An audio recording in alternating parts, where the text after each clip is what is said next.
গ্রামের এক ছোট্ট বাড়িতে থাকতেন একজন মহিলা। তার নাম ছিল মাধবী। তিনি একাই থাকতেন, নিজের কাজ নিজেই করতেন। ভোরে উঠে উঠোন ঝাড়ু দিতেন, গাছে পানি দিতেন, তারপর নিজের জন্য রান্না করতেন। বাড়িটি ছিল ছোট, কিন্তু খুব পরিষ্কার পরিচ্ছন্ন। জানালার পাশে অনেক রঙিন ফুল ফুটে থাকত। ফুলগুলোর যত্ন নিতে মাধবীর খুব ভালো লাগত। তিনি বিশ্বাস করতেন, যত্ন দিলে ফুল যেমন ফুটে ওঠে, তেমনি জীবনের কষ্ট একদিন আনন্দে বদলে যায়। প্রতিদিন বিকেলে তিনি নিজের ছোট্ট বাগানে বসে আকাশের দিকে তাকিয়ে থাকতেন। সূর্য ডুবে যাওয়ার সময় লাল আভায় ভরে উঠত চারপাশ। সেই দৃশ্য দেখে তার মন শান্ত হয়ে যেত।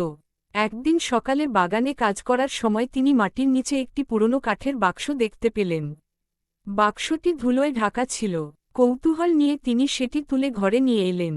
কিন্তু বাক্সটি সহজে খুলল না। মাধবী ভাবলেন, এর ভেতরে কি আছে? কেন এত বছর ধরে এটা মাটির নিচে লুকিয়েছিল?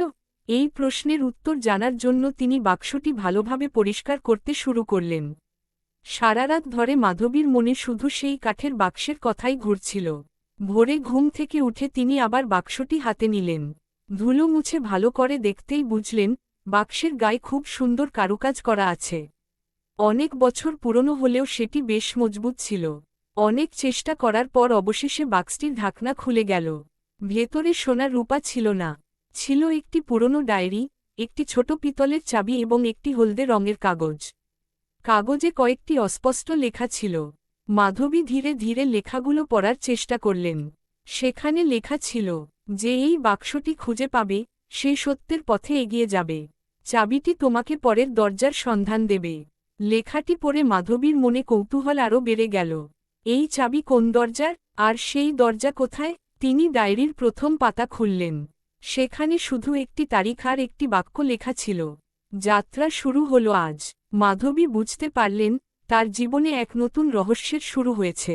তিনি সিদ্ধান্ত নিলেন, এই রহস্যের শেষ পর্যন্ত তিনি খুঁজে বের করবেন। পরদিন সকালে মাধবী ডায়েরিটি আবার খুললেন। এবার তিনি প্রতিটি পাতা মনোযোগ দিয়ে পড়তে লাগলেন। বেশিরভাগ পাতাই ফাঁকা ছিল, তবে শেষের দিকে একটি পাতায় আঁকা ছিল তার বাড়িরই একটি পুরনো মানচিত্র। মানচিত্রে বাড়ির পেছনের বাগানের এক কোণে একটি ছোট গোল চিহ্ন ছিল। তার পাশে লেখা ছিল, চাবির আসল ব্যবহার এখানেই। মাধবী আর দেরি করলেন না। তিনি ছোট পিতলের চাবিটি নিয়ে বাগানের সেই জায়গায় গেলেন। কিছু শুকনো পাতা সরাতেই মাটির নিচে একটি লোহার ঢাকনা দেখতে পেলেন। ঢাকনাটি খুলে তিনি অবাক হয়ে গেলেন। নিচে ছিল একটি সরু সিঁড়ি। অনেক দিনের পুরনো হলেও সিঁড়িটি এখনও মজবুত ছিল। সাহস করে তিনি নিচে নামতে শুরু করলেন। সিঁড়ির শেষে একটি ছোট ঘর। ঘরের মাঝখানে একটি কাঠের দরজা, আর দরজায় ঠিক সেই পিতলের চাবির মতোই একটি তালা। মাধবীর বুক ধড়ফড় করতে লাগল। তিনি ধীরে ধীরে চাবিটি তালায় ঢুকিয়ে ঘুরালেন। ক্লিক! তালা খুলে গেল। দরজাটি আস্তে আস্তে খুলতে শুরু করল, আর ভেতর থেকে এক অদ্ভুত কোমল আলো বেরিয়ে এল। দরজাটি পুরোপুরি খুলতেই মাধবী ধীরে ধীরে ভেতরে প্রবেশ করলেন। ঘরটি ছোট হলেও চারদিকে এক কোমল সোনালি আলো ছড়িয়েছিল। আশ্চর্যের বিষয়, সেখানে কোনো প্রদীপ বা বাতি ছিল না, তবুও ঘরটি আলোকিত। ঘরের মাঝখানে একটি কাঠের টেবিল। টেবিলের ওপর রাখা ছিল আরেকটি পুরনো ডায়েরি। মাধবী ডায়েরিটি খুলতেই প্রথম পাতায় লেখা দেখতে পেলেন, সাহসী মানুষই সত্যের কাছে পৌঁছায়। যদি তুমি এখানে এসে থাকো, তবে তুমি ভয়কে জয় করেছ। ডায়েরির পরের পাতাগুলোতে বাড়িটির ইতিহাস লেখা ছিল। বহু বছর আগে এই বাড়িতে একজন জ্ঞানী মহিলা বাস করতেন।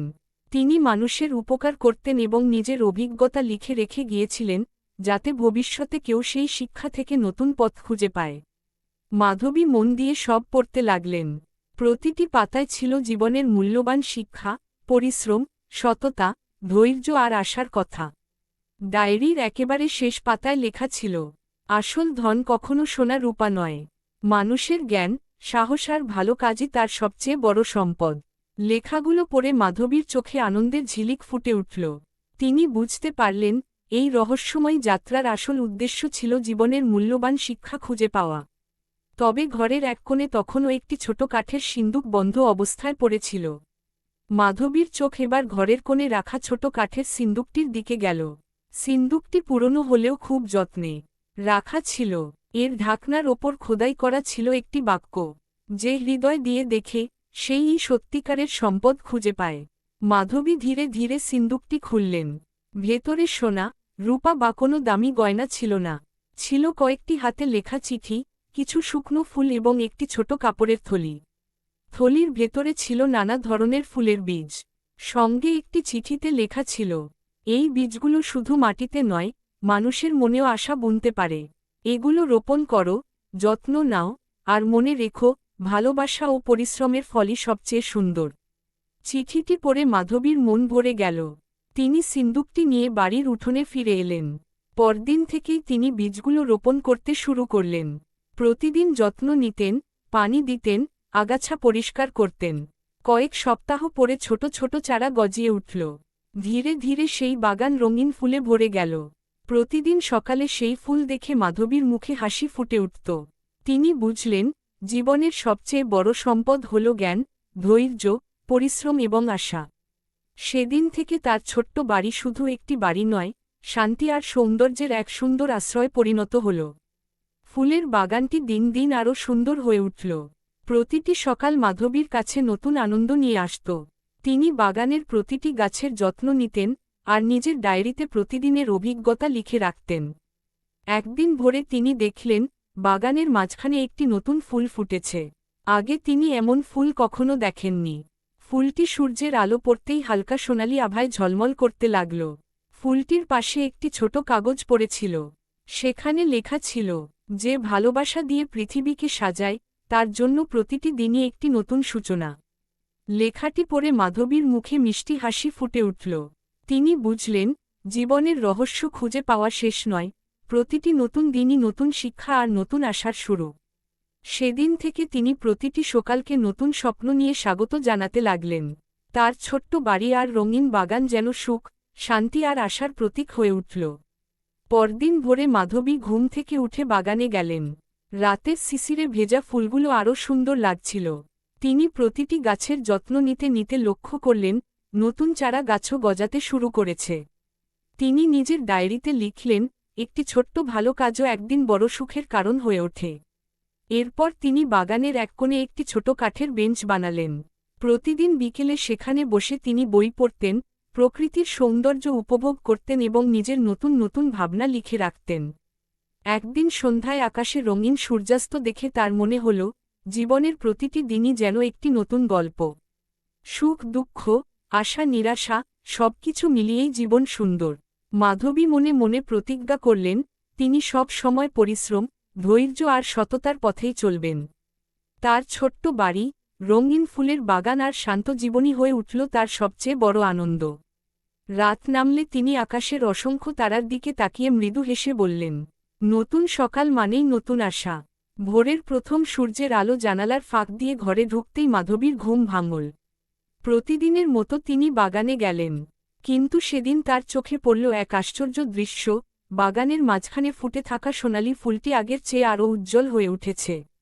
তিনি ফুলটির কাছে গিয়ে দেখলেন, তার পাপড়ির ওপর শিশির বিন্দুগুলো ছোট ছোট মুক্তোর মতো ঝলমল করছে। সেই দৃশ্য দেখে তার মন আনন্দে ভরে গেল। মাধবী বুঝতে পারলেন, প্রকৃতির সৌন্দর্যকে ভালোবাসলে মনও সুন্দর হয়ে ওঠে। তিনি সেদিন বাগানে আরও কিছু নতুন গাছ লাগালেন এবং প্রতিজ্ঞা করলেন, প্রতিটি গাছকে নিজের পরিবারের সদস্যের মতো যত্ন করবেন। সন্ধ্যায় তিনি ডায়েরিতে লিখলেন, আজ আমি বুঝলাম, সুখ বাইরে কোথাও লুকিয়ে নেই। নিজের কাজ, নিজের ভালোবাসা আর নিজের যত্নেই সুখের ঠিকানা খুঁজে পাওয়া যায়। রাতের আকাশে পূর্ণ চাঁদ উঠল। চাঁদের আলোয় তার ছোট্ট বাড়ি আর রঙিন বাগান যেন এক স্বপ্নের জগতে পরিণত হল। মাধবীর মুখে ফুটে উঠল তৃপ্তির হাসি। তিনি জানতেন, আগামী দিনগুলো আরও নতুন অভিজ্ঞতা আর সুন্দর স্মৃতি নিয়ে আসবে।